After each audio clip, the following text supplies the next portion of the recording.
आपण पाहत आहात जत मराठी न्यूज।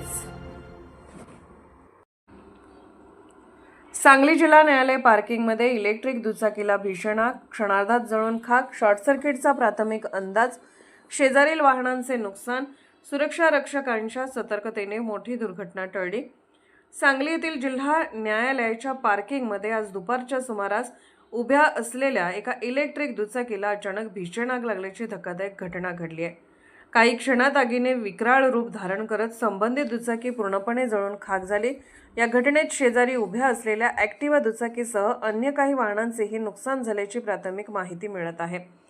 भर दुपारी न्यायालय परिसरात मोठ्या प्रमाणात नागरिकांची वर्दळ असताना ही घटना घडल्याने एकच खळबळ उडाली। अचानक धूर व ज्वाळा दिसताच पक्षकार, वकील आणि नागरिकांनी सुरक्षिततेसाठी धावाधाव सुरू केली।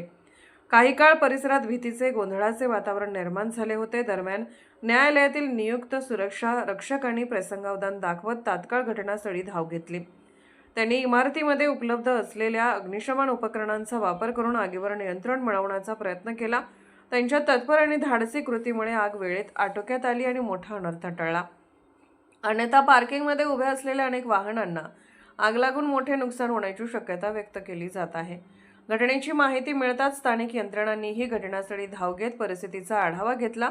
सुदैवाने या आगीत कोणतीही जीवितहानी झाली नसली तरी आर्थिक नुकसान मात्र लक्षणीय असल्याचे सांगितले जात आहे। आगीचे नेमके कारण अद्याप स्पष्ट झालेले नसले तरी इलेक्ट्रिक दुचाकीतील बॅटरी किंवा वायरिंगमध्ये झालेल्या शॉर्ट सर्किटमुळे ही आग लागल्याचा प्राथमिक अंदाज वर्तवण्यात येत आहे। संबंधित विभागाकडून घटनेचा अधिक तपास सुरू असून नागरिकांनी इलेक्ट्रिक वाहनाच्या वापरात आवश्यक ती खबरदारी घ्यावी असे आवाहन करण्यात येत आहे। जत मराठी न्यूज चॅनलला लाईक करा, शेअर करा आणि सबस्क्राईब करा।